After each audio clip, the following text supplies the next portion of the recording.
physical education teachers have shown an interest in implementing this TPSR model in schools.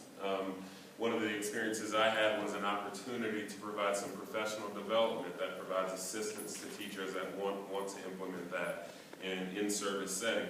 This work of literally everyone at this table was influenced by them, and also Sarah Doolittle's writing. Quick background. People who have written about the TPSR model have talked about the need for responsibility-based professional development, specifically providing that to in-service teachers who may not know or have worked with Don Ellison in the past. Paul has written about in 2009 the importance of fidelity to the TPSR model. So the notion or the extent to which implementation reflects the actual model, and considering that in our work. And then Sarah's chapter in Don's recent book talked about pre-service education and models for teaching TPSR and pre-service education, of which Dave just provided one example of that. Not as much has been written about in-service physical education.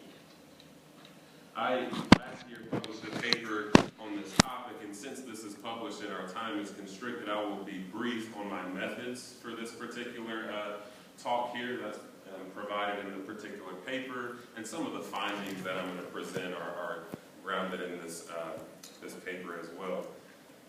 So with that said, briefly, I had the opportunity to have two sites, a middle school and a junior high school in the same town, same school district, so it was the same context. We were able to introduce the students through the model through a workshop with Don and Paul, and provide some extensive observations. And those observations were systematic, as you may do for research collecting data, and they were more informal, with teachers observing their own classrooms and having discussions about that. There are also a series of qualitative data collection techniques that included the observations that were just mentioned and were developed by Paul in, I think, 2011. And so what the data showed was one case of high fidelity where the teachers really bought into the TPSR model. They implemented it over about a 4-month time period. And we had another school where they were completely dismissive of it and did not implement it. And so the talk I want to have today is what are some things that enhance that professional development in the successful case, and what are some of the things that hindered it in the case where we were not successful.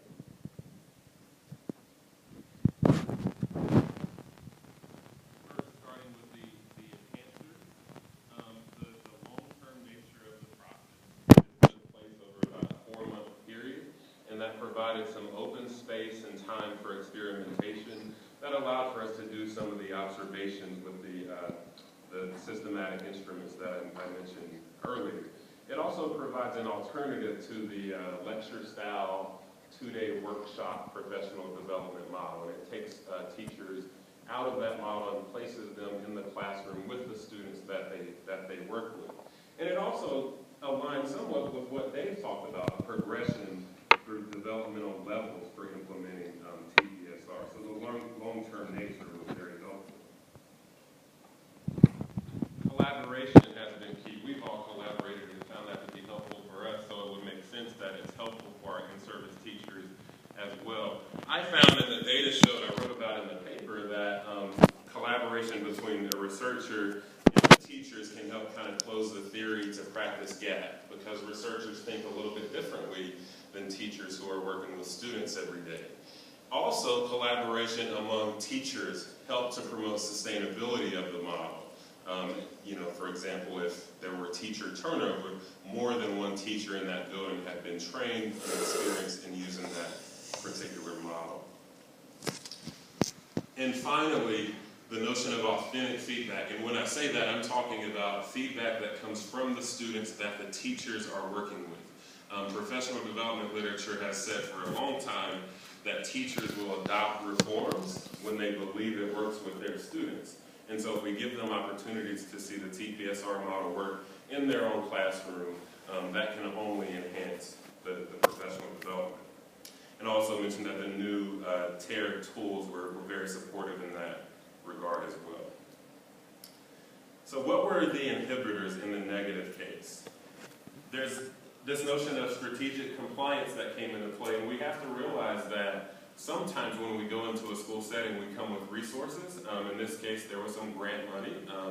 And so the teachers and administrators were interested in having those resources, and that encouraged them to strategically comply with whatever we asked for, right? And so if I want to implement TPSR, they were willing to go along with that. In the paper, I write about an example where the teachers, if I showed up for an observation, they would actually try to teach a TPSR lesson because I wanted to collect the data.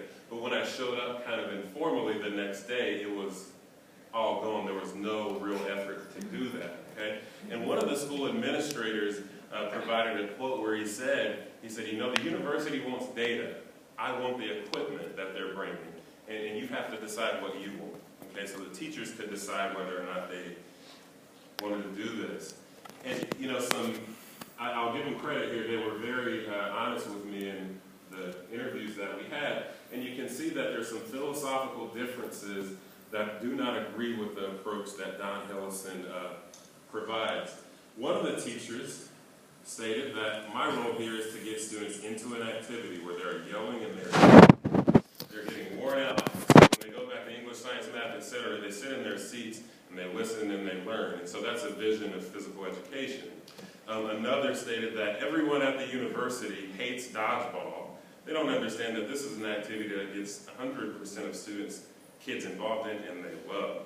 Okay? And another one that I think is contradictory to this model, that girls don't want to be very good at this age level. I don't think they want to be singled out as higher up athletically.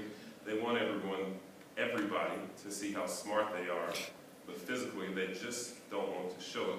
I think it's a hormonal thing. And so not a very inclusive approach that we would all subscribe to. And going along with that, maybe extending that perceptions of students. So if we want to teach personal and social responsibility, our teachers have to believe students can take personal and social responsibility. In this case, we found that wasn't true. And we found this out after the fact, okay? So one of the teachers is talking about the students, and he says every neighborhood has a community watchdog, and they're taking the community back from these delinquents. Well, they are the ones we're dealing with every day. Okay? I mean, this is probably a challenged neighborhood, but it wasn't Southside Chicago where, you know, Don and you all have done some work. I don't think they can handle the self-directed stuff. I don't want to say that we can't trust them, but we can't trust them. And finally, from one of our coaches, I don't know if students learn leadership in physical education, but they do on the football team. So some conclusions that can be drawn from this work. In Don Hillison's early writings, up until today, he talks about TPSR as a value-based model. That TPSR is a way of being. And I think this data reflects that. If people don't value that type of approach, they're not going to adopt the type of strategies that we try to offer them. But I do think it's important to provide teachers with opportunities to see what is possible. People can change if they think that students can't take responsibility, but they see examples of success. Maybe that's an avenue to make some inroads. And finally, my dissertation advisor talked 4 years ago at the World Congress in Spain about professional development and said we must choose our partners wisely. We have limited resources to provide professional development, and we must deploy those in a strategic way with individuals who can use them to better the lives of their students. Well, that's my talk today. I'll turn it over to Barry.